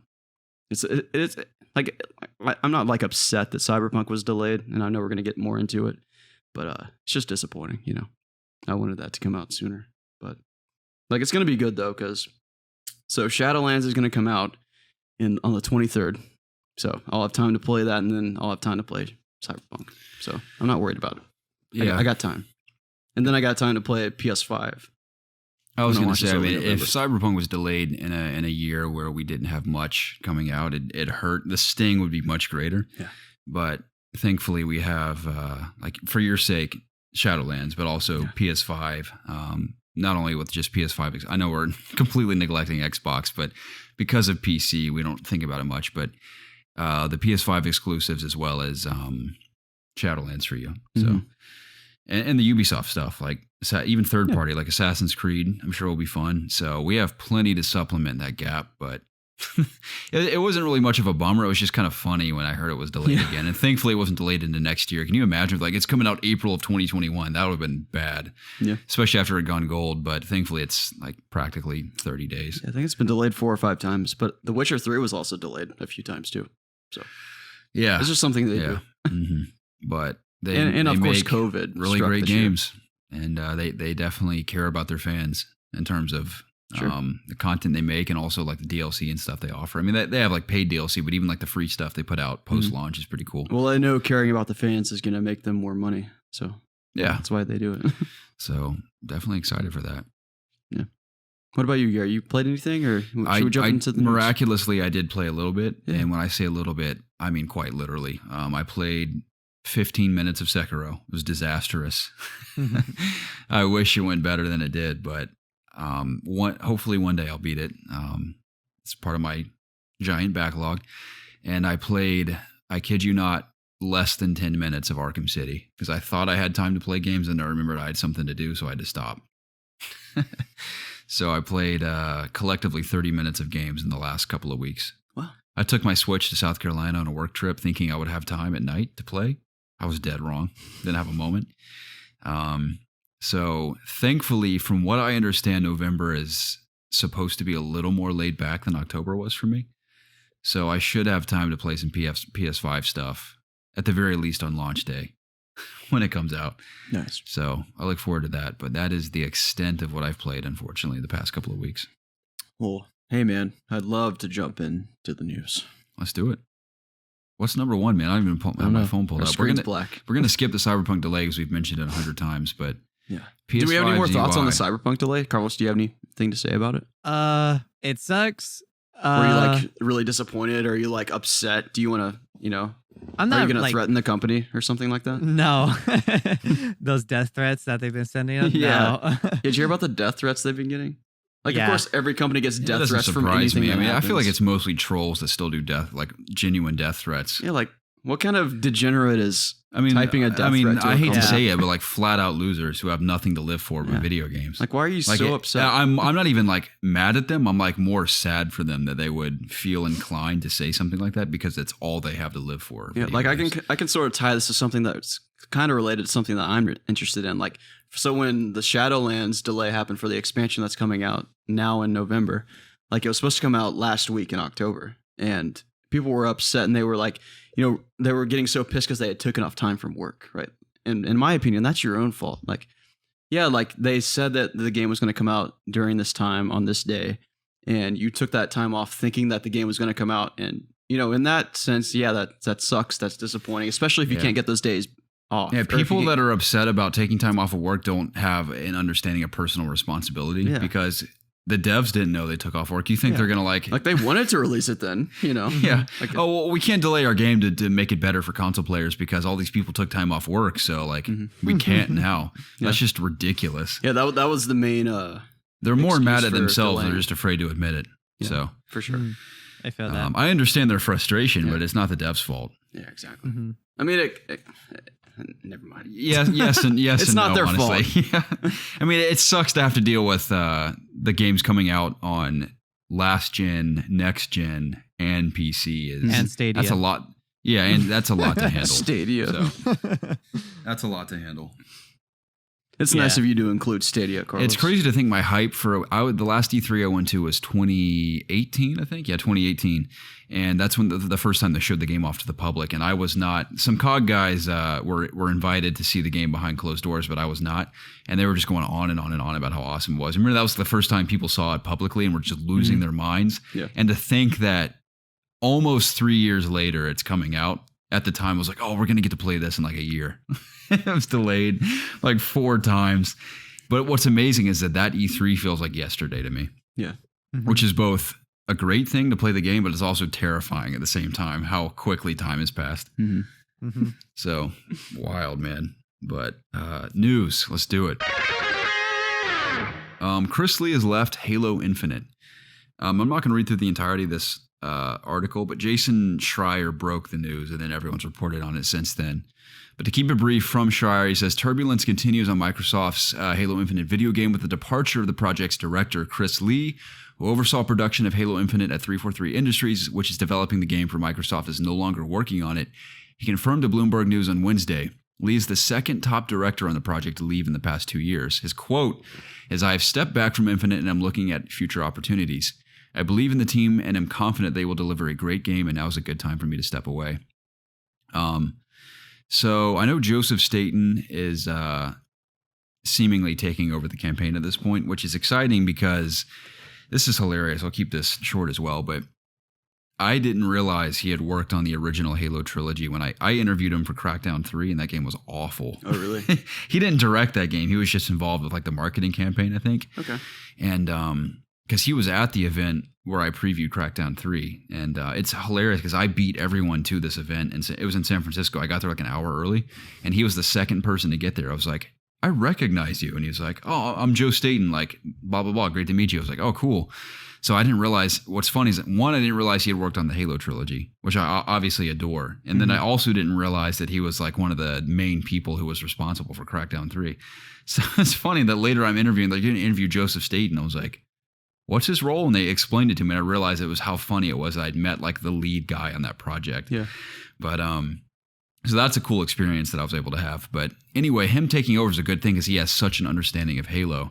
Granted, he's stepping into a project that's been 5 years into development. That is in some ways similar to the original trilogy, but also a drastic departure from the traditional formula of Halo. So I'm very interested to see how he takes what we've seen publicly and sort of either corrects or improves or sends them on the right path. I don't know. Because you have to admit, like, the man who's worked heavily on the original trilogy stepping into 343's version of Halo, there's got to be some gnarly changes going on. I don't know. Yeah. And it seems like ever since he was mentioned, Chris Lee, supposedly his role was drastically reduced. And I think I've said this since I've probably said it before we saw that public Infinite demo, but I think it's very evident that before Joseph Staten, there was very poor leadership at 343 because Halo's had an identity crisis since Halo 4. They've tried to be Call of Duty. They've tried to appease shooter fans from across a variety of different games with like weird mechanics and game modes that just I don't feel totally worked for Halo. I didn't totally hate Halo 4. I didn't totally hate Halo 5, but they have yet to nail a Halo project as a studio. And part of me just wishes that Destiny or Bungie would just retire Destiny and go back to their Halo roots. The only problem is they divorced Microsoft, so they'll probably never touch Halo again. Probably not. So if Joseph Staten can't correct Infinite and help the team deliver a great game, it's hard to question if Halo will survive as a franchise much longer after it. I mean, it's such a strong IP that I feel like they could do a million different things and it still succeed, but it'll never be at the level of popularity it once was. But I think, it's hard to say. I don't know if it's right for me to think this, but we won't know until we get Infinite if Chris Lee stepping down and Joseph Staten stepping in is a good thing for the franchise, because we will only know when we get our hands on the game. Yeah. I have this like feeling that the game's not going to come out for like a year. Oh, at least it'll probably be holiday of 2021 at this point. Like even then, I think it could be delayed. I mean, I in a perfect world, it would come out like spring of next year, but I highly doubt it. Like, it just seems like this game is not ready. Like, I feel like it was kind of ready, but then they saw the feedback of what they showed, and then they were like, ooh, I don't know if we can release. We're a long ways out. Yeah, and I feel like they're having to make, like, a lot of, like, I don't know if, like, even gameplay changes is the discussion, or if it's more of just, like, I don't know. Like, I just feel like people were not impressed with what they saw, and I don't know if they, like, they're trying to rehaul the engine or like make improvements to that, or like I don't even know what they're trying to do at this point, because I haven't seen many people be very positive about anything that we saw from Halo. Like Garrett, I think you might have been one of the few people that, or maybe it was Preston, I think one of you guys were not, I don't know, like the game did not look impressive at all. It just, like, maybe the campaign will be good, but here the problem with Halo is that it's just been so, like, I don't know, like they keep changing what Halo is. And like they made a big departure from what Halo was after Halo 3. They keep trying, every game they try to introduce new things, so they try to like go back to what Halo was. And I just feel like Halo has lost its identity completely. And it's not really, like, it's definitely not in the limelight anymore by any means. Like it's sort of become like Call of Duty's sort of maintain this, like, you know, esports interest. Like they it's still like a prominent title in terms of esports, but Halo's sort of like gone by the wayside, where in years past it was one of the biggest esports and everyone cared about Halo. You know, back in 2007 when Halo, what was it, Halo 2 or 3 came out? I think it was 3. That was 3. And Reach, we can't forget Reach came out a couple years later. I think it was 2009. Right. And Halo Reach was still huge. Reach was really the springboard for Halo 4 in terms of mechanics and stuff. But I don't know, it just seems like Halo, like my biggest problem with Halo is that 343 has not seemed like they have really had a good grasp on what they need to do with Halo from the beginning. No, I mean, like we said, I mean, I think identity crisis and poor leadership is a deadly combination that have both existed at 343. Whereas, I mean, Halo 4's campaign was pretty good, but Halo 5's campaign, as we know, was pretty bad story wise. And multiplayer, I think, was a pretty good improvement on Halo 4. But it's like they did pretty good multiplayer in Halo 5, a decent campaign in Halo 4, but they've not nailed the total package. And now they're going the open world approach. It's like, It's like they can't decide what Halo should be. And the challenge against Halo, everything's working against Halo because so many shooters since Halo originally came out have been influenced to some degree by Halo. So people have iterated upon Halo's formula and improved upon it with multiple franchises. Yeah, to me, it just seemed like Halo. It looked like Destiny, but it was Halo. Like you're talking about Infinite? Yeah, just like what we saw from Infinite, it looked like a Destiny play space, like one of their open, their patrol zones on a planet. Yeah, but it looked like Halo, and then it looked worse quality than Destiny. Like it just didn't seem like it stood out in any way, and that's why I was mainly disappointed. And then like to see that they're changing like directors now, it really puts. And then this isn't the first; this is the second. Exactly. Yeah. Yeah. So it's just like, what's going on over there? Do I really want to buy an Xbox? I don't know. Preston and I had a extremely brief conversation about this. He texted me like the link to that article and I read it. And he sent me a follow-up text. Was like, there's no way this game's going to be anything better than mediocre at this point. I'm like, I think that's partially true. I think I have faith in Joseph Staten as a Halo veteran to make some great decisions. But considering how far in development this is, unless they delay it for like multiple years, I mean, they can't start from the ground up. They have to commit to whatever they've built already, because it seems like as bad as it looked with the demo, you can tell it was relatively far along in terms of their idea with like the open world and everything. Yeah. It has to make you think like with a departure like that this late into the game, like what are they rehauling? Like they're rehauling something. I think someone's not agreeing with the biggest things. complaints were primarily graphically, how bad it looked. Right. I wouldn't even say it looked bad. It just looked, for a next-gen launch title, it looked profoundly poor compared to what people were expecting. Yeah. I mean, I know they're completely different games, but compare that to how Demon's Souls looks on PS5. Like, it's night and day. Yeah. And I'm not saying graphics make a game. I mean, at the end of the day, gameplay is king. But I think even the gameplay we saw didn't blow people's minds. I mean, what did we see? Like, some new weapons. It was a poor gameplay show. A grappling hook. That was pretty much it. So, I mean, obviously we're being very critical, but yeah, we want this game to be really good. We do, because I love Halo, but we've rambled enough. Carlos, what are your thoughts on Chris Lee stepping out? If you have thoughts at all, it's fine if you don't. What was your reaction to this? I can't put much into it just because, I mean, I played Halo. What did we play? The Halo multiplayer, whatever, like that free for all stuff we were doing. That's as much Halo as I've ever played in my life. So I'm not a Halo veteran like you guys are, but pretty much just to tab in like what you guys are saying, like for sure from what they showed off the very first time when they showed gameplay, like it didn't look next gen at all. If anything, it looked current gen at the beginning of gen hardware, at least in my opinion. Yeah, that's exactly how it looks. And to see that they're just going through some struggles and stuff, yeah, it wouldn't surprise me if it doesn't even come out next year. Maybe early 2022, if anything. And I think the only thought that crosses my mind is like, imagine what we would have got on November 10th.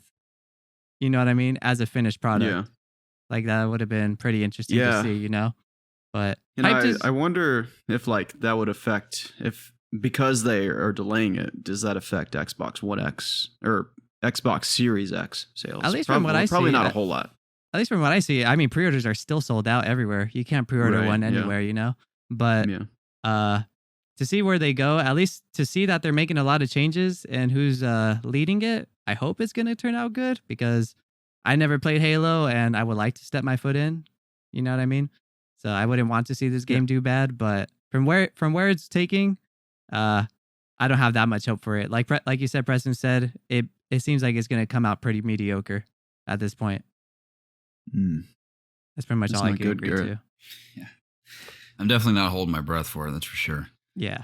I mean, the idea makes sense in open world Halo. I mean, Halo is such a sandbox as is that it could be like an amazing, fun open world to explore. But only time will tell at this point. So, thankfully, we have plenty of cool games coming our way before whenever that's coming. So not going to dwell on it.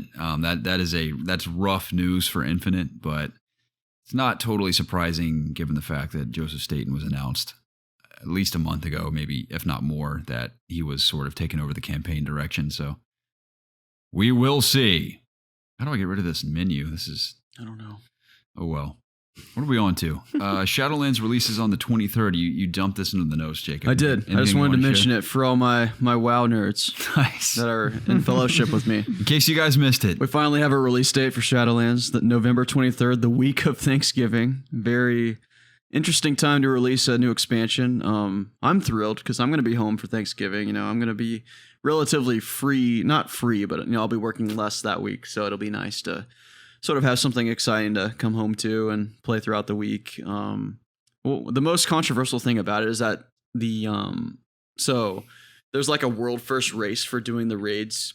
I like to be the first one to do the hardest difficulty of the raid. Like guilds compete like all over the world to see who can do it first. And the mythic difficulty, which is the hardest difficulty, will be releasing, I think, the week before Christmas. So that's going to be concerning for, those people trying to compete to be world's first when at the same time Christmas is approaching and they should be spending time with their family, but instead they're trying to, compete to be the first at this video game race in this raid. So that doesn't concern me. So I'm still thrilled that the expansion's coming out. I'll still be able to raid when, during the holiday season. So not too worried about all of that, but definitely excited to be playing the expansion. It seems like they've been listening to a lot of feedback, and hopefully the expansion will be good. A lot of people have been skeptical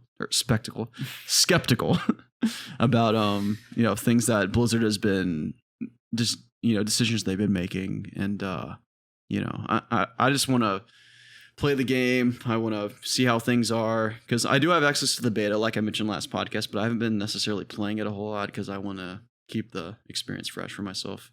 But yeah, so I'm really excited that the expansion's coming out. It's just I'm excited for you. Yeah, and I'm glad it's not coming out like the same week that the PS5 is coming out. So I'll be able to enjoy the PS5 a little bit before the expansion releases at the end of the month. So I'm excited. That's awesome, Jacob. Yeah. Carlos, That's you ever nice. played WoW before? No, I never touched it. Oh man, you're Okay. missing out. I played the level 20, like the free to play level 20. Mhm. And I could definitely, like I've said this for years, I could see myself being in love with that game. It's fun. But It's a good time. I've never given the time to it. Yeah. In another life, perhaps, I would have been really into it. Maybe one of these days I can convince you. Maybe one day. If I was just ridiculously wealthy and just didn't if I didn't have to work at all, Yeah. like I'd give a year of my life to WoW to see how I feel about it. I'm not even kidding. Let's see what this It's like is a about. full 365 days for World of Warcraft to see how it affects me. Oh my God. Well, I mean, you've played almost daily for a long time, or at least seasons of your life you have. Yeah. For sure. I don't mean like play all day every day, but Yeah. like play for like a couple You check hours in a day. every day. Yeah. Yeah. Yeah. That's what I mean. Definitely. So, but There's always something to do. Like you always have something else you can check off the list. exactly. So I'm not able to do that right now, but Mhm. I highly doubt I'll ever be an extremely wealthy man. That's not likely in my future. But if that were the case, I would give WoW the time of day it deserves. So, Yeah. Crucible has been officially canceled. Amazon's multiplayer game that we were just trashing. It's been such a. I remember when that meme on announcement this trailer came out. We were podcast. like, that looks like crap, dude. Like I remember when the first impressions came out, we were like, "Oh, this doesn't look that good." No. And then like a couple months later, it was like, "Oh, it was." It was like delayed. Lawbreakers. It was just wrong place at the wrong time. Yeah. Wrong Yeah. genre at the wrong time. I remember they delayed the full release, then they put it back into beta, and then a couple months later, and we Canned it. pick up this article, and it's just canceled. Yeah, I'm not going to read the article. They basically said that they didn't see a sustainable future for the game. But like, we appreciate our fans supporting us. Probably like all 12 of them. I was one of them. Not- Wait, I really? did play. I probably played like 4 hours of it with the homies. Mm-hmm. And honestly, it was just capture the flag mixed in with Overwatch with one long respawn time. I think you had to probably wait like 50 seconds to respawn after you died. Nah, it was that- crazy. Not about that. Yeah, it was like a what was it? A MOBA? Is that what they're called? I don't think so. No, it was thought it like felt like it was that. like Overwatch gameplay where you have other players Okay. and they have abilities and stuff. Some of the abilities were pretty cool, the way you're fighting with other players, but honestly, I think the respawn time kind of killed it for me because I did not want to keep dying and then respawning, you know? Man, If no one I- has time for 50 seconds anymore. Yeah. But yeah, it was repetitive as heck just because it felt like capture the flag. But it seemed like it had a cool idea, but like you said, wrong place, wrong time. You know what I mean? But I didn't see it going anywhere either, honestly. But yeah. Well, apparently no one else did. I imagine they gave it their best shot. Mm-hmm. So we'll see what Amazon Game Studios does next. Rest in peace. Hopefully. They got Crucible. Luna, Yeah. Luna. What's Luna? their new streaming service. I haven't heard about that. Mm-hmm. Yeah, Amazon. You didn't see the post? Yeah, Amazon launched their Luna streaming service. I forgot. I think it's like $8 a month. Is it meant to be like Twitch or something, or what is it? No, it's supposed to be like No, Google no. Stadia, GeForce Now. Oh, okay. Yeah, Not too exciting, yeah. but it did happen. It did happen. We've mentioned it. Well, gentlemen, that brings us to Ask IOG.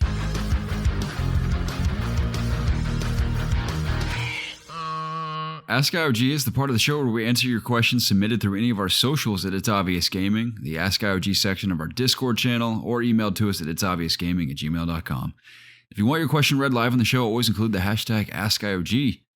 First one comes from Matthew Durkin. Writes in and says, when will we get a video game set in 2020 where politicians are whacking people and a deadly virus forces people into committing crimes? I could see there being like satire about 2020 for sure in some kind of game. COVID-19. Yeah. What kind of, I don't know what genre would be most appropriate for sort of encapsulating 2020 in a video game.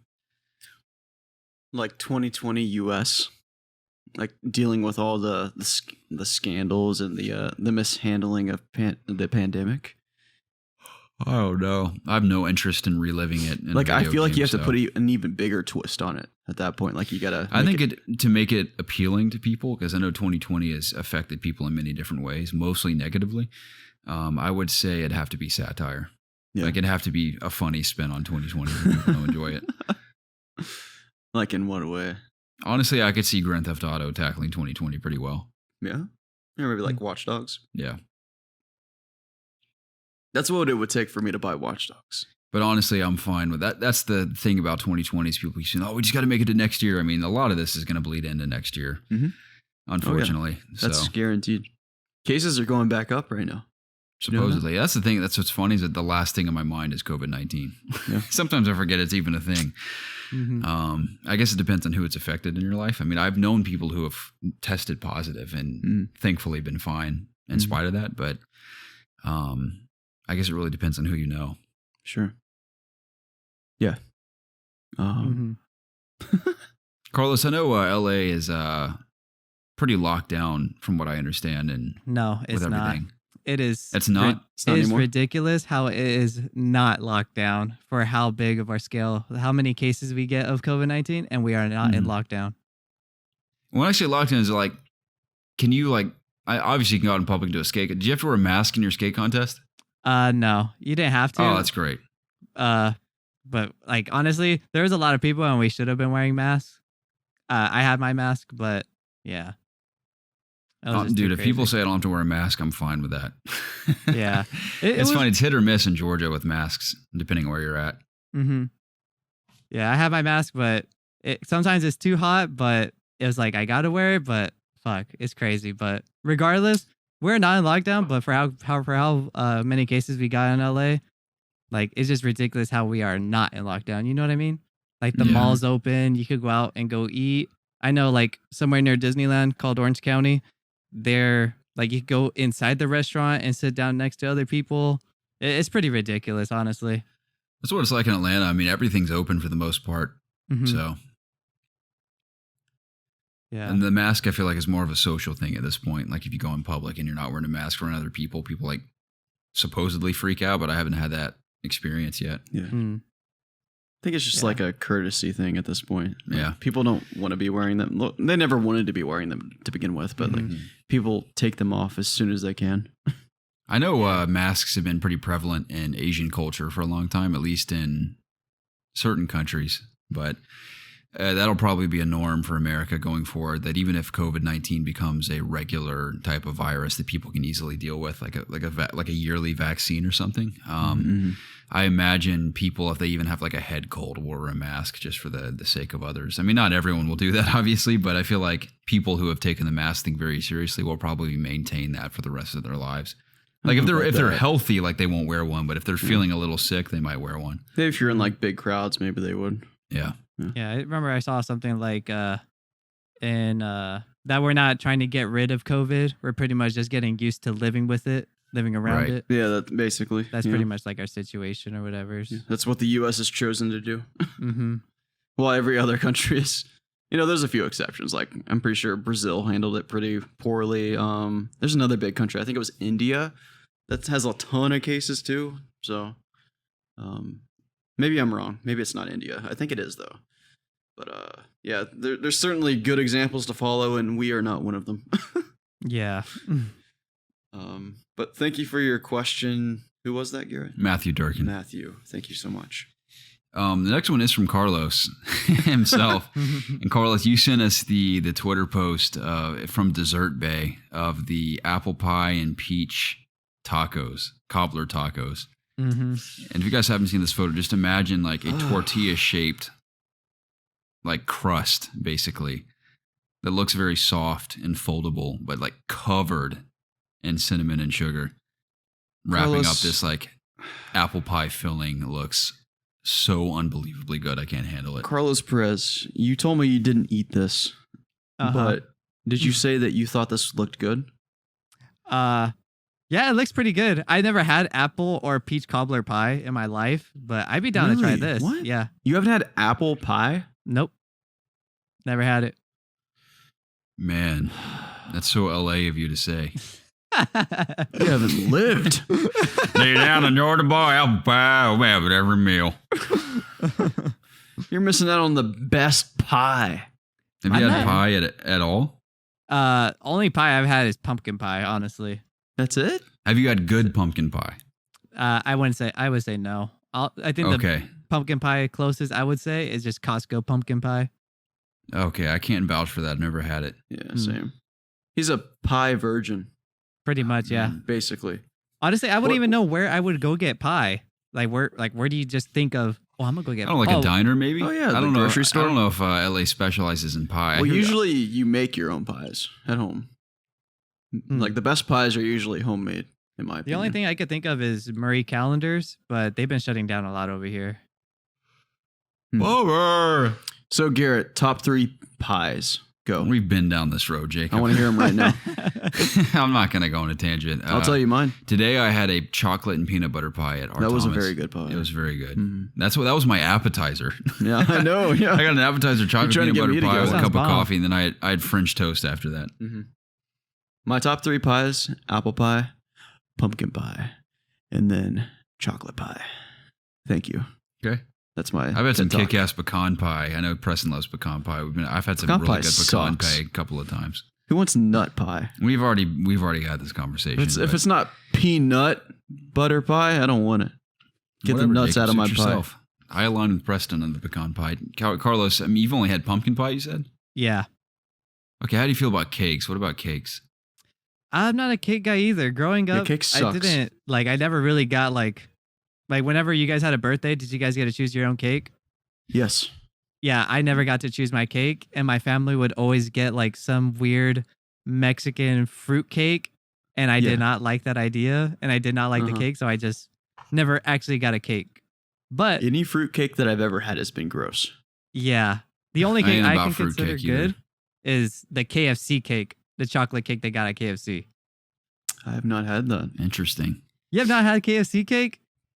I've never think had Kentucky one. Fried Chicken Cake. Yeah, I think it's pretty good. Is the finger looking good? Finger licking cake. it's pretty much just a chocolate cake with white frosting, and it has chocolate chips in. So it's Wait, pretty do good. they have buckets of cake? They just have know. cake batter in a big bucket I wonder with if you could frosting get on that. top. Their lemon what's- their lemon cake is good too. Ooh, I love me some lemon cake. I mentioned that recently. Mhm. Carlos, what sweet treats are your favorite? Sweet treats. Dang, I don't know. Ice cream's pretty. I like ice cream. Some I'm churros. passionate about ice cream. A funnel Churros cake. are awesome. Funnel cake. Yeah. I'm not really sure. How do you What feel kind- about the brownie? Oh, those Walmart donuts that Jacob was roasting me about on Discord a couple, like last year or something. Roasting you about? Yeah, he was Walmart talking. donuts. Yeah, Walmart. Is that like the Walmart donuts. bakery? Yeah, so you know how some Walmarts have like a bakery section where they can make you cake or like some croissants. Yeah. Well, they make their own donuts, and they're just tiny little donut balls. They have them in white powder and cinnamon powder. Those are the best donuts for me. Heck yeah, man. Those are really good. You ever had Krispy Kreme donuts? I hate Krispy Kreme. What? No way. All right, we got to disconnect. Dude, right first now. I admire you saying that publicly. I admire that. Only reason gotta why delete I this hate episode. Krispy Kreme is because I think it's overhyped and No. their donuts are not fulfilling. Dude, Like it's empty in the. what when you Krispy Kreme are you going to, man? take a bite of Krispy Kreme donut and there's nothing in the middle. There's no dough. It's not about the dough. Wait. Hold on. What, you talking about like a traditional Krispy Kreme glazed donut? Yeah. Are you saying you don't like donuts with holes in the middle? No, not in the middle. Like when you take a bite, just take a bite of the edge. There's no dough in the middle. It's hollow. I know what you're saying. It kind of like dissolves in your mouth when it's hot. Yeah. Like for sure, like I'll eat a box, you know what I mean? Like that's cake. But like for me, I think it's a donut. but I would rather go to Dunkin' Donuts than Krispy Kreme. Oh, you're wrong. Now, I understand your argument, Carlos. Now stop trying to butter him up. I'm He's not wrong. buttering up. I understand where he's coming from. You better 'cause be coming back. when I bite into a Dunkin' Donut, it is far more girthy than a Krispy Kreme donut. Mm-hmm. But Yeah. the trick with the Krispy Kreme donut is just horfing that bad boy into your mouth all at once, like the whole thing. And Okay, I then you feel get that. Yeah, the you good get thing all about that dough Krispy action. Kremes is that the sugar overload and like the way it just dissolves in your mouth when you take that first with a bite. hot one. Yes. Mm-hmm. It's unmatched for me. Yeah. And no other dessert does that. For sure. No. I could agree to that for sure. Like I would prefer a hot ass donut over a one that's just been sitting there for sure. I mean, I do agree with you. Like Krispy Kremes aren't very like. They're not girthy. Yeah, they're. Yeah, like You have to take a whole like half of it at least to get some good dough action. Mhm. Mm-hmm. Yeah. If you're a Like, real man, you shove You've it in your enlightened me, mouth. Carlos. I can understand why you wouldn't like it because of that. I don't. I still prefer the Krispy Kreme donut, but I understand why Carlos feels that way. Yeah. If I'm I gonna see get, why you didn't win first place now. Sir, we're going to give you first Shots place. fired. We heard your very controversial, frankly asinine opinion on Krispy Kreme donuts. F you, man. I don't even know if I want to hear his other opinions now. I'm questioning everything about our relationship now. But for sure, go try Jacob. Go try those Walmart donuts. You won't be disappointed. Dude, I'll try them. I'm not opposed to that. I feel like I've had them when I was 5. Jacob, you're what? How old are you now? Almost 30? You're No. 28 now. No. Yeah, you are. No. No. I'm 27. You have to be 28. No. You're 28 years old. No. I am a healthy 20. Are you okay? I think that whiskey has caught up with it. Jacob and I have been drinking for like the last 6 hours, just like very slowly. And I think I'm definitely not remotely drunk, but it's like He's drunk. the effects of it catching up to me over time. I just feel very loose right now. You're falling out of your chair. I almost fell out of my chair. Oh boy. Anyway, What's our next question, Garrett? let's see. Carlos, I need to go thanks for home. your honesty, man. Yeah. Let's see. Aaron Cantu writes in and says, "Howdy, fellas, and guys, strap in for this one. We have 2 lengthy ones coming up." Okay. Aaron Cantu writes in and says, "Howdy, fellas. I hope you guys have been okay. I just upgraded my VR setup to be the wireless Oculus Quest 2. You were just talking about that, right? Yeah. A few of my friends quickly joined me after one play session. Last night, they came over with their brand new headsets and we squatted up to play Onward, a realistic VR FPS. In a strange way, this experience brought me back to the glory days of playing split-screen games with buddies. I know you guys aren't VR enthusiasts like me, but the Quest 2 making it into retail stores at a very approachable price, what do you guys think the future of VR gaming holds? I'm personally not on the board of VR replacing traditional flat-screen gaming, but I can definitely see it becoming a much more common household console. Also, what kinds of games experiences would you like to see come to VR? Thanks for reading and for continuing the podcast through COVID and your very busy schedules. I send virtual forehead kisses to all of you. Aaron, that's so sweet. Thanks, man. Aaron works at a coffee shop in Austin, Texas. Oh, yeah? And I was not able to visit, unfortunately. I was hoping I could go hang out with him for a bit, but work prevented that when I was there recently. But VR, I'll keep my thoughts brief because Jacob has been playing Quest 2 and stuff. You mentioned that at the start of the podcast. But I really do appreciate VR for what it is. I mean, I've experienced, at least previous headsets, I've experienced original Vive, PSVR, original Oculus, but I've not tried any of the new ones. So I definitely appreciate it. I want it to remain and improve. I hear Squadrons is cool. All the stuff I've played from, what is the developer's name? They did Sprint Runner or something it's called. Sprint Vector. They did Sprint Vector and a couple other really good VR games are good. Yeah. I think Gorn is one of the funniest games I've ever played in my life. It's a VR game that's really good. Mm-hmm. So I know people really enjoy it. And of course, what I experienced at Preston's place with Half-Life Alyx was incredible. Yeah, that's a game I really, really want to play. So if that's like the magnum opus of where VR is at, I can only imagine where it's going to go. Oh, yeah. So I have every intention at some point to upgrade my VR setup. I only have PlayStation VR right now, but I'd love to buy a headset for PC or even like a standalone unit like the Quest 2. I don't know. Yeah. But yeah, that's the extent of how I feel about it for now. VR still has a long way to go. Obviously, it's I personally I still prefer playing most, if not all, games on TV or a computer screen. VR is very fun just in itself for what it can do right now. There's still some really good experiences that you can have on VR, Beat Saber being one of many. But until like VR crosses like that plane of this is something you can only do in VR and something you can only experience in VR, like it's like as soon as we get to that point where there's like an RPG where you feel like you can literally walk around and like how you directly influence something in this world will directly affect how the game plays out, or something like, something that makes you like something that where, you perform an action in a game and you just feel like you're a part of a brand new world. Till we get to that point, like till we're like in Zelda Breath of the Wild, where we're in like a world like that and where the game looks and feels like a different reality.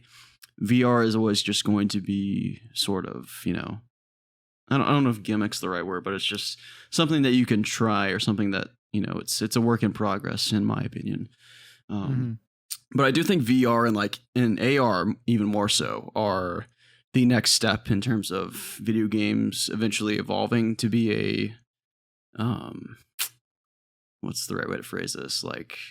It's the next step. It's the new frontier. It's just like we've pretty much gotten. I don't make games. I don't make anything related to games. I don't make display. I don't know anything about any of this stuff. I'm just a guy that plays games. And from what I've just observed, we've been at this point for pretty much a decade now. We're still increasing our resolutions and FPS and whatnot for games, but we're sort of at this point where things are just, they're performing a little bit better. They're looking a little bit better every year when games come out. And it's, it's not a bad thing necessarily. Like, I think people are still, more people than ever are buying games now, and more people are experiencing these things. And not that's, it's just going to take time for VR to sort of, learn and grow and be developed into what it needs to be to really become the prominent thing.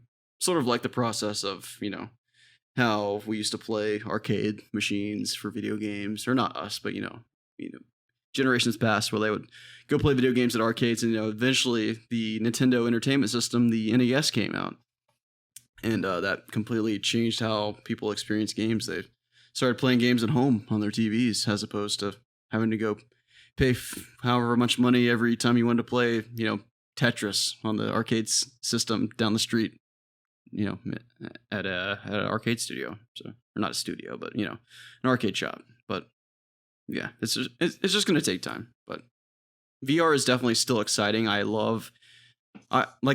still not at the point where I want to buy a VR headset for myself, but I always really enjoy experiencing it because it's still really cool, and it's only going to go up from where we're at now. Mm-hmm. Dude, you and I have to play Resident Evil 8 in VR together. Do we have to? Yes, we do. Can you find someone else? We owe it to ourselves and to those who enjoyed our Resident Evil 7 walkthrough. No one liked it. It was back in the day when we didn't have many viewers, but I'm very proud of that series. I'm just saying that so I don't have to play. That's if it comes to PC. I know Resident Evil 7 is locked at PSVR. Yeah. Is it still? Is it not available anywhere else? I saw something like a Reddit that was supposed to come to PC, but I think they gave up on it. Interesting. Which kind of bums me out because I got my PC VR headset hoping to play Resident Evil 7 in VR, and it's not on PC, so that kind of bums me out. But for VR, I think it's going to be kind of like a game changer. I don't think it's happening anytime soon, but for how cheap and how well the Oculus 2 is for $300 to $400 depending on your gigabyte size, I think we might be seeing a lot of homes be getting one for Christmas, you know? Yeah. For any other experiences to be coming to VR that might grab people, I don't know. Like like you guys always talk about, like a Spider-Man experience, like a full-fledged like swinging game in VR would be pretty interesting. Or maybe just 1v1 lightsaber battles with whatever deal they got going on with Star Wars, especially with Vader Immortal. Mm-hmm. But other than that, I think VR is a pretty game changer. But I don't see it being relevant probably maybe until next year, honestly. For how cheap it is. Sorry, go. I was going to say, for how cheap it is for the Oculus to be coming, I can only imagine the hardware getting cheaper and cheaper, especially with technology as it evolves. Like, look at the 3070 that came out, competes with the $1,200 card, and it's only priced at $500, you know? So we can only imagine, hopefully VR headsets get cheaper and cheaper, you know? Especially for PC hardware. For sure. Yeah, I definitely hope the same. I don't think VR will ever be popular until that's the case, honestly. Do you think in our lifetime VR becomes the prominent way to play games? No, I don't think so. You don't think so? I don't think it'll ever be prominent, honestly. What do you think? Unless it's like full, like the Matrix or something. Do you think something will be besides the way we play games now? It's hard to imagine, but I mean, people have said that for years. Like, I'm trying to think of an example. There have been countless. Help me here, Jacob. There, people have said, you know, like I don't know if it's TVs or radio or different things. People think like, oh, it's never going to catch on. That'll never be a thing, and it becomes a thing. Yeah, exactly. That happens with IP a lot too. Mm-hmm. Yeah. Well, I could be dead wrong about that, but I can't imagine within the foreseeable future VR becoming the preferred way for people to play games. Yeah. Like in my mind, like I haven't put a whole lot of thought into this, but I feel like before VR can become... It seems like the final frontier for me for gaming, for sure. I mean, video games are a lot about immersion. Becoming a part of the story, a part of the experience, and like being in full control of whatever it is you're playing. Right. And VR is like the pinnacle of that. Like you're inside the game basically. So I can see that being like the final frontier of like, this is where they got to go to be like the full immersion of a video game. But I almost feel like VR needs to take away the user control even. Like it needs to be like, so I'm reminded of Sword Art Online in the show. You don't have to physically move or perform anything with your body. You sort of just go into this like sleep state. Like the Matrix. Yeah, pretty much, yeah. And you're sort of just... That sounds horrifying. Yeah, maybe, yeah. But I feel like that is where it's going. It's like Inception. You get trapped in a video game. Or like honestly, like Sword Art, you get trapped in a video game. Yeah. Like how do you figure out how to... Like consciously you get stuck. Yeah. That's terrifying. I'm going to opt out of that. I'm sure it's going to be awesome, but I'm going to opt out. I mean, you might be pretty old at that point. So I'm fine with you just might not playing be able to use it. Hunt Showdown. Might be too much for your old mind. Yeah. But yeah, that's where I see it going. Isn't that funny how different our geezer generation is going to be compared to our grandparents now? Oh, yeah. That's how every generation like I'm sure our grandchildren will look at us like we're old farts, like playing our PC games and our VR headsets, but... Yeah, if you don't think we're going to still be using like imagine your grandfather playing a VR game. Like that'll be us. Dude, I bet you computers that we use now, they won't even use computers in younger generations. It'll be like so I'm pretty convinced in this. Like built into your mind. Yeah, it's going to be like some sort It'll of be like a human into your user brain. Interface. It's like embedded into you. Oh yeah. Oh, like phones are going to be gone. Computers will be gone. It's all in your head. When you're born. I don't like that. I'm gonna not be a part of that either. We'll see. You guys saw that? That's Elon Musk, how he had his kid. Yeah. Mm-hmm. I saw a tweet saying that every year Elon's kid's not going to get a birthday party. He's just going to get an update. So I thought The new that was firmware update for his son. That's awesome. That was pretty funny. Wow. Last question. Yeah, we're on to the last one from, I think it's Big Nasty. Let's see. Big Nasty. Big Nasty writes in and says, another long one. It says, with the upcoming release of Cyberpunk, I've noticed many people on Twitter, Instagram comments, and YouTube comments expressing lately that they have felt this game is going to disappoint and that their hype has died down in the last couple of months. To be completely honest with myself, I think I feel somewhat the same way. I never expected the game to be anything other than a great RPG with decent enough combat to provide context to the narrative like in Witcher 3. Whereas I feel some people expect Call of Duty level polish and gameplay with an even better and deeper narrative than Witcher 3. Yeah. I think a lot of people will be disappointed in how clunky the game probably is when they finally play it. Wondering if you feel the hype has died down for this game in general and for yourself, and if you think it'll live up to people's expectations. Personally, I'm not excited for the game really, and am just ready to play it. Coming from someone who's played all the Witcher games relentlessly. That's a great question, actually. I am not overly hyped for Cyberpunk. Am I excited to play it? Absolutely. But I'm not like edge of my seat anticipating it. Yeah, I'm sort of with you because I have been excited, like really excited to play it, but I haven't allowed myself to get super hyped for it. Mm-hmm. So I've never really been through like the loops or through the valleys and the mountaintops of like the emotional turmoil of them delaying the games and me being disappointed and then having to wait longer, then they delay it again, then I'm disappointed again.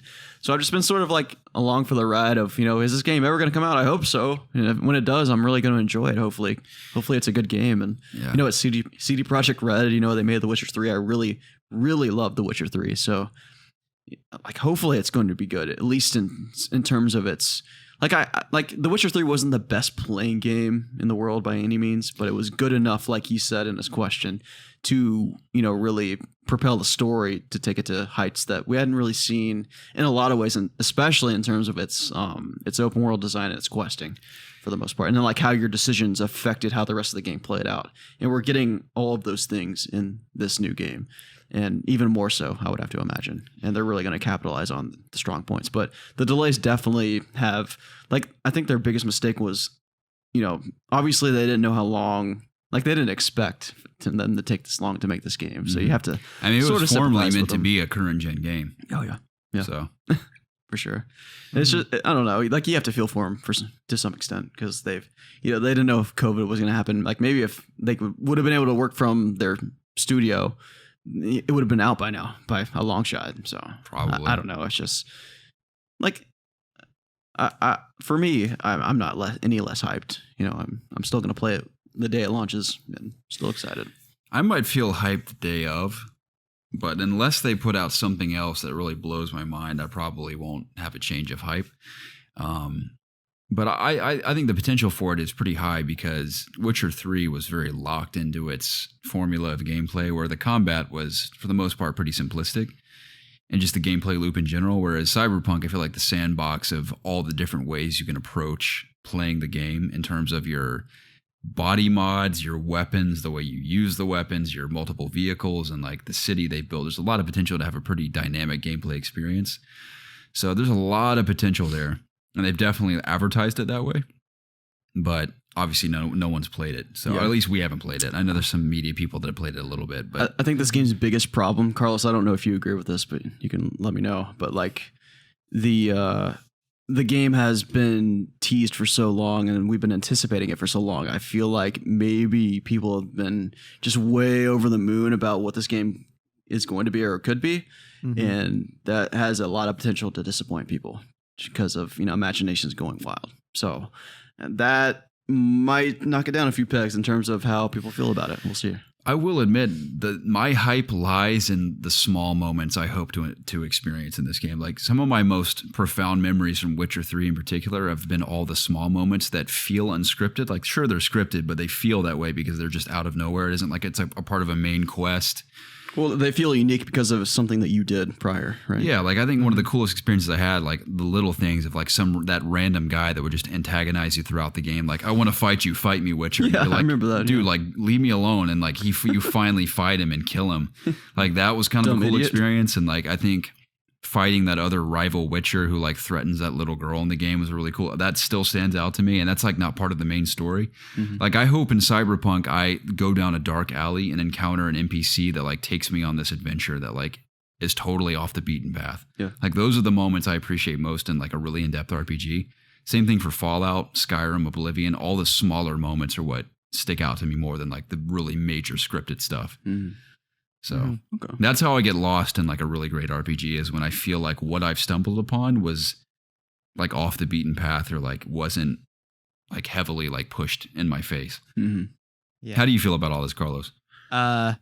Honestly, like I'm on the same boat as you guys. I let go of all the information they've been putting out, like those 4-hour gameplays or whatever, showing off the shooting, the RPG elements, and the story mode. I forgot what they call it. But it's like the Night City Wire or something. Yeah, something like that. Pretty much where they release information. I pretty much kind of ghosted myself to stay away from it. I'm hooked on the game and I'm super excited, but I'm not let down by all the delays. Like when it comes out, it'll come out. You know what I mean? But I can understand people's pains and sadness that they're not getting the game on these specific release dates. But honestly, I think it'll live up to the hype, you know? They got Keanu Reeves. That's good enough for me. No, just kidding. Sure. Yeah. CD Projekt Red has not failed us yet. So I imagine with all the time they've poured into this game, heart and truly like very clear passion they've poured into this game. Like when you just consider alone like the level of sound design they've implemented into the vehicles, like you got to imagine the sound design. And I'm not just sound design, but like just details in general they've packed into the game in its entirety have got to be pretty substantial. Yeah, definitely. They're a very passionate studio, and they clearly put a lot of care into what they do. And I think it helps that I think they're still technically an indie studio. From what I understand. I don't think so. I don't think they have a publisher, do they? At least it isn't like a major publisher. Like I think they're publishing their own game this time. Yeah, so I mean, they have like full reign. They have a lot of money. They can do whatever they feel like doing. A lot of money. That's crazy. So, I could be wrong about that, but I don't think they have a publisher. So, yeah, like you guys, I'm excited, but I'm not like crapping my pants anticipating it. So, I am gonna play day one. It's awesome, yeah. Oh, for sure, yeah. And we're bound to have some fun conversations about all of our different experiences and like the ways we choose to play and like our origins and stuff like that is bound to be pretty unique. Yeah, Cyberpunk is being published by CD Projekt Red. Sweet, that's so badass. The release date? I love that. December 10th. December 10th, you said? That's closer than I thought. I thought it was like December 10th. Yes. Oh, cool. Yeah, that's not far at all. That's going to be here before we know it. Especially with PS5 coming out, we're going to get there and like we're going to blink and we're going to be playing. Plenty of time to play, 1 or if not 2 Miles and Demon Souls. I'd love to acquire 3070 before that. I don't know if I'll be able to, but I'd love to. Yeah, you won't be able to. Probably not. They're probably like profoundly, like just completely sold out. Yeah, you will not find one. I'm telling you right now. Yeah, I went to Micro Center the other day to go get some parts for my friend's girlfriend's build, and there was like 150 people online already the day before. Man, just ready for it. Hopefully at the turn of the year I'll pick one up. But I mean, my machine is like, if I can play a game at 2K 60 FPS, I'm satisfied. Yeah. I mean, in a perfect world, I could play 4K 60 or 4K 120 at the very least, but 2K 60 is fine for me on PC. So that's all I have to say about Cyberpunk, I think. Me too. Thank you for your question. Yeah. Thanks, Big Nasty. Thanks for everyone writing in this week. We apologize for missing last week and the week before. Was it 2 weeks? We missed 2 weeks. No, you guys did an episode and then we missed a week and now we're back. I think it was 2 weeks. Carlos, how many weeks? I don't think Carlos knows. For how long you guys been off? Yes. I think it might have been 2 weeks. Let's see. I'm right. Again, 249, 250. I'll check the October dates 15th. Yeah, it's been 2 weeks. Dang, dude. No? It's been a while since we've done that. Work has been grueling for 3 of us. At least our schedule's conflicting, but we're back. And we had Carlos join us. And man, it was awesome. I'm really glad we got to hang out for a bit and get to hear about your life. I mean, I know it was like literally the very bare minimum of your life, but also get to hear about the local podcast and just everything you had to share about gaming news, what you've been playing. I hope to have you on again because I know we've all talked briefly on like games we played in the past or even on Discord and everything, but it really was fun to have you, man. Thanks for taking the time to join us. Yeah, definitely. Love to be on more whenever you guys are ready. Absolutely. And again, to those of you who tuned in and are interested in checking out the local podcast, it is linked in the description of this episode on Spotify, Apple Podcasts, YouTube, wherever you're listening, it's there. And we encourage you to check it out. I'm going to tune in for sure. And like I said, I'm kind of sad that he spoiled the segments, but I'm going to tune in this week as well, especially now that Carlos has joined us on the It's Obvious podcast. But as always, ladies and gentlemen, I know we're on the very cusp of a next generation, or next console generation. There's going to be a ton to talk about next week, especially with Games of the Generation, just reflecting on the last 7 years of games. I don't even know where we start. We got a lot to talk about. Oh yeah, it's gonna be a good episode. I'm excited. But we will make a way for all three of us to be on there, as we're excited about that.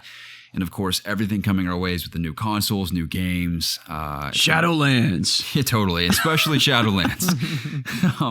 But we're really excited, and as always, we cannot thank you guys enough for the continued support. And we still love doing this in spite of our busy schedules. And it is not work to us. It is not annoying to us. We love every moment we spend investing in this podcast and hearing from you guys. So as always, we encourage you to comment on YouTube if you're listening there. Chime in on Twitter or Discord, wherever you feel like, just to keep the conversation going. But again, thanks for the support. We love you to death, and we'll catch you again very soon. Yep. Thank you again, Carlos, for joining us. Thank you guys.